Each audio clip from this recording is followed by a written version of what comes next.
going on, everybody? Hope all is well. My name is Coach Lamont with Top Level Kickboxing. So this is going to be episode number 3 of Ask Coach. In this episode, we are going to cover what is it like to coach a fighter on fight day. Let's get into it. So I do have some notes here. If you see me looking down, that's why. So when you are coaching a fighter, the coach need to make sure that they are sharp too as well. They need to make sure that they are on point and that they are ready to go to do a great job as the coach expects the fighter to. So when you start to talk about what it's like to coach a fighter on fight day, one of the important things is the coach need to make sure that they have their proper equipment. They need to make sure that they have the gauze, the scissors, the hand wraps, the tape, the buckets, the nose swell, the towels, the Vaseline, all of those things that the coach, they need to make sure that they have on fight day. And most of the times, they need to make sure that the fighters have their stuff too as well, right? Their mouthpiece, and their cup, and make sure that their nails are cut too. So that is the one thing that the fighter, that the coach need to make sure that that they have and that the fighter have on fight day is the proper equipment. The next thing is the same feelings that you have as a fighter. Guess what? Your coach probably have those exact same feelings. You may be nervous, you may be excited, you may be scared, you may be super confident, you may not be confident.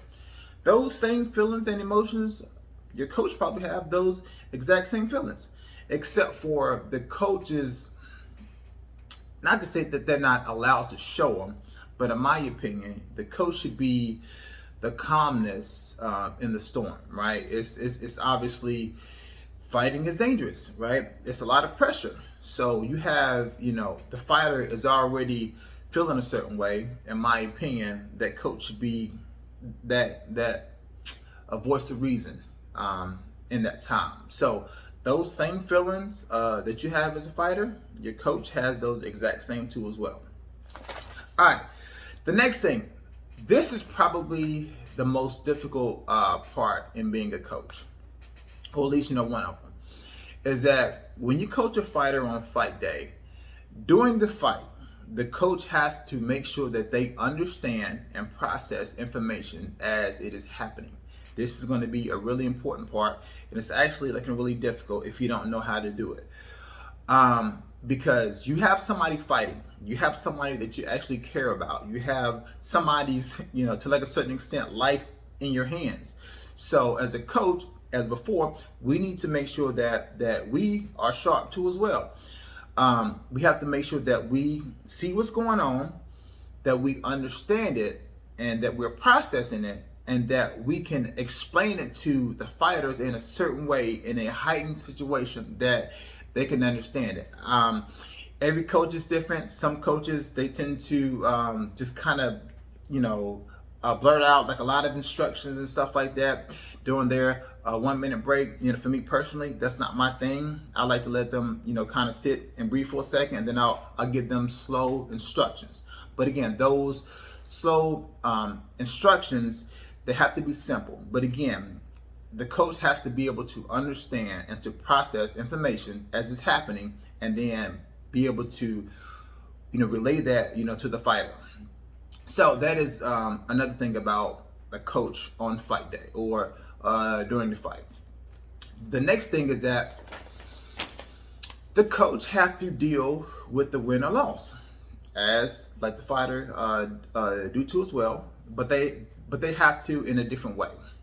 If they win the fight, they go and knock them out easy, right? You go out and celebrate. It's a good night. Everybody's laughing, smiles, and all that kind of fun stuff, which is great. But if the fighter loses, or I don't like to say lose, I just say learn. But just in this kind of situation, if the fighter loses, it's a whole nother different process.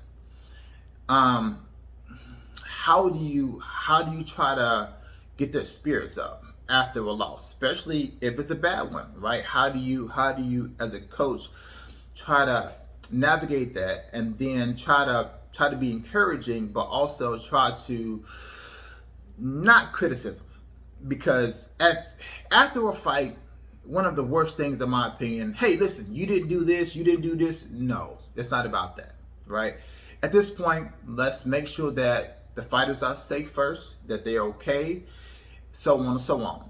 We can figure that out, down the road, like, once you get yourself together. But if a fighter loses as a coach, that's not easy too as well. Of course, it's more difficult on a fighter, absolutely. But again, the coach have to go through as far as the fighter win or lose to as well. So the last part is that regardless what happens, win, lose, or draw, your coach is going to always be proud of you. Fighting in a cage, in a ring, bare knuckle, whatever it is a extremely difficult thing, and it takes a lot of bravery, and it takes a lot of balls, if you will, but it takes a lot of guts, right? And most of the time, your coach should understand what that process is. They are with you on training camp. They're with you, if you're cutting weight, and then so on and so on. So they know how hard that you work at this. So always remember, win, lose, or draw, your coach will always be proud of you first, all right? Your safety should come first. Win, great, if we can get that. But your safety should always be first. And regardless what happens, your coach will always be proud of you, all right? So this is going to be episode number 3 of Ask Coach. Thank you for watching. Make sure that you're practicing. Please like, comment, and subscribe.